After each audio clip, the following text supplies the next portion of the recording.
and welcome to another episode here on Captain's Dry Dock. And in a dry dock today, we're reviewing one of the most accurate Star Trek The Next Generation tunics ever made. Almost. This one was made by a US based company called Anavos, which sadly don't exist anymore. Well, technically they don't, but they're kind of a rebranded company called Duo Nuvo now. However, they don't have the Star Trek license to make and sell Star Trek related material like this. When Anavos was in production, it was making the most accurate and best quality Star Trek related cosplay items you could get your hands on. So this is a rarity. Now, this is one of two versions you could get your hands on at the time. This is the cheaper version because it's made out of polyester. The expensive version, which was $200 or $300 more, was made out of the wool, the same material that was used in the production. But the cut was exactly the same, the piping, the stitching, yes, and you even had to do the Picard maneuver to wear it. So it begs the question, why on earth did I get another tunic made for myself? Well, let me show you.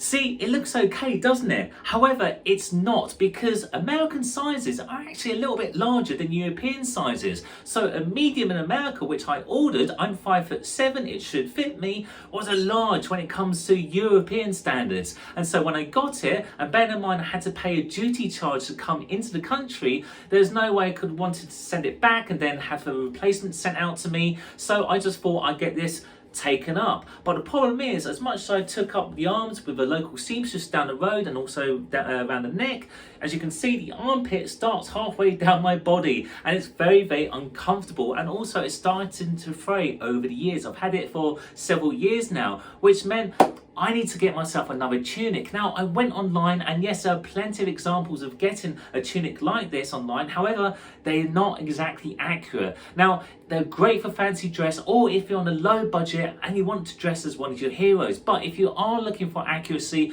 and you do want to look exactly like the actors on the bridge of the Enterprise, well, the only other way of going is to get one made specifically for you. And that is what I did.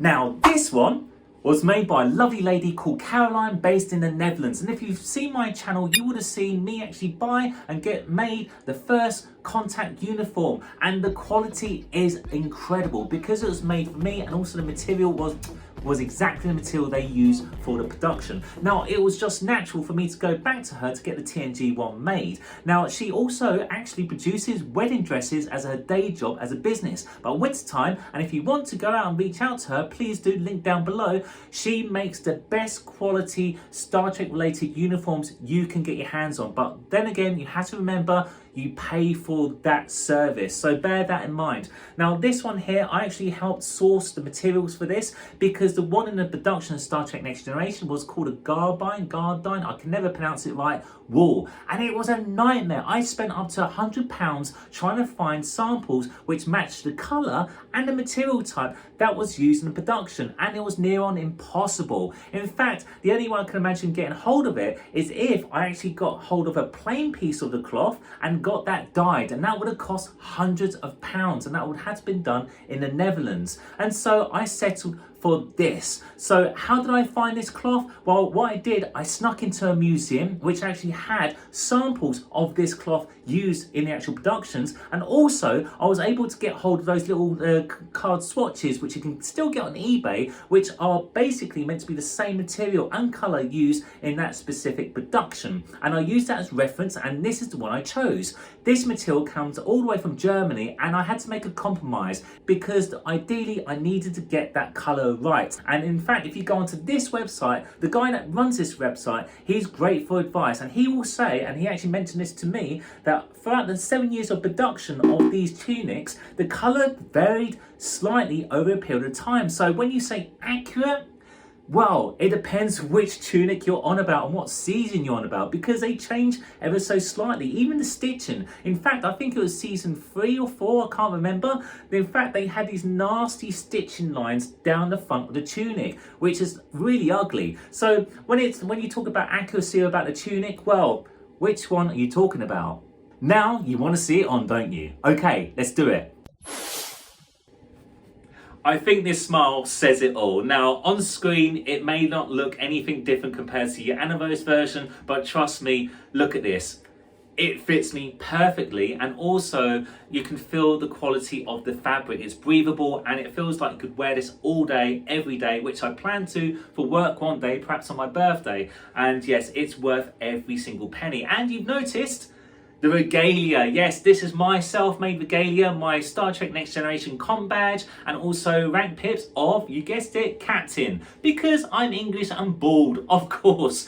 But overall, I'm super happy. Now, there's two things I will change on this, and that is the sleeves. The sleeves are a little bit too baggy on me, but to be fair, that's not Caroline's fault. Usually she would do a first fitting, and I never had the opportunity to get that done, but that's apparently easily remedied if I just take it down to the local seamstress, and they could just take it up by 1/2 inch or 1 inch. Now, the second thing is my bad. It's the piping around the neck. Now, if you look at many Star Trek Next Generation tunics, you will see them being made with a very plain piping. It looks slightly off for the trained eye. It's fine, but for me, I needed to make it as accurate as I possibly could to look like something Captain Picard would wear. And I looked high and low. Even Caroline did in the Netherlands. We could not find the right type of piping because it's got a special plait to it, and not just the colour as well. So we looked everywhere. It was either too thick, too thin, or just no colour of the burgundy at all, until I found it here. Now, I ordered it, I sent it all the way to the Netherlands without me looking at it, and she stitched it directly into the collar. And it wasn't until I got the tunic back that, yes, it's a slightly different colour. It's more redder than the rest of the material. Now, on screen, it doesn't stand out unless I do a close-up like now. You can see that difference. Now, I'd rather have a similar colour, but the right plait was my key concern. However, it wasn't until afterwards that someone actually mentioned, oh, there's someone on Etsy who happens to have some of the old stock from Anavos that used the piping, you guessed it, in my old tunic. And so what I'm going to have to do, I'm going to order that piping, I'm going to send that all the way to the Netherlands, and when I go visit Caroline, she said she can quite easily take this, unstitch this piping out and put the new one in, which should be the much more nearer colour to this, and it's also the same correct plait as well. So that's the other thing I would do. Do you want to know a fun fact about the uniform? Well, did you know they actually wore muscle suits underneath this? I was wearing the gray acting ensign spacesuit. Because it was a jumpsuit, I would tie the sleeves around my waist and wear a lightweight fleece jacket zipped up to cover the embarrassing muscle suit the producers had me wear. We all wore those muscle suits, but I think I was the most traumatized by it. So there's an interesting fact. So if you want to be really accurate of how you wear your TNG uniforms, wear a muscle suit. Now for the extreme close-up detailed shots. Let's start from the neck. Now, we've already covered the piping. It's got to be a specialized type of plait, and also the color's got to match the rest of the color you've chosen. Then you got at the back of the collar, it's not Velcro, it's not a zip, it's actually 2 pairs of fisheye hooks, and they hook on, which is a bit fiddly when you're doing it on your own, which we'll get onto later. Then you've got the zip. The start of the zip starts from the top and all the way down. Now, most men's clothes don't have zips at the back, so when you're not used to wearing women's clothes, well, I'm not saying too much there, but it's really difficult to learn how to actually zip up your own top from the back. Now, this took a lot of practice, and this is how I did it.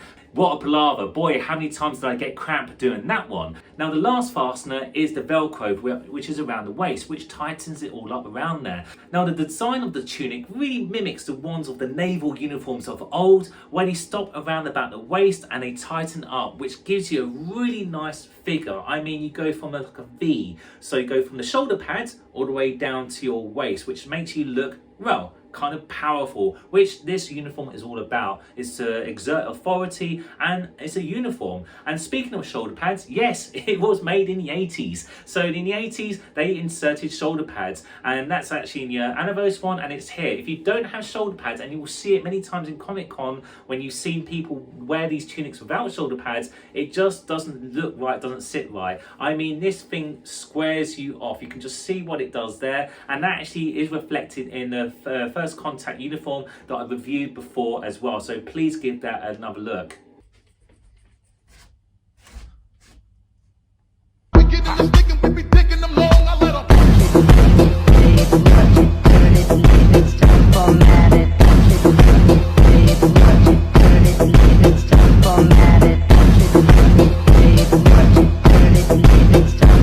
No, not going to be wearing a muscle suit because this is 100% John Child and probably too many beers over the last 20 to 30 years.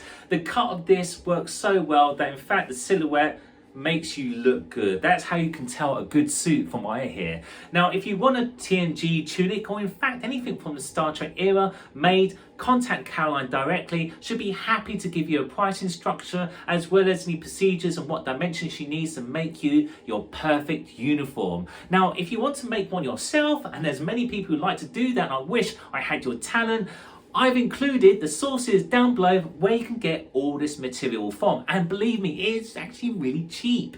Now, I really appreciate you stopping by and seeing this review. Leave a comment down below, tell me what you think, or if you've got other sources that can tell you otherwise from what I told you. And if you'd like to click the subscribe button and all that jazz with YouTube, that'd be fantastic and much appreciated. In the meantime, this is Captain's Dry Dock. My name's Captain Picard, John Child, and I'll see you on the next episode. Yeah, it's resin. It's not real, John. It's 21st century, not 23rd. Guess I have to walk.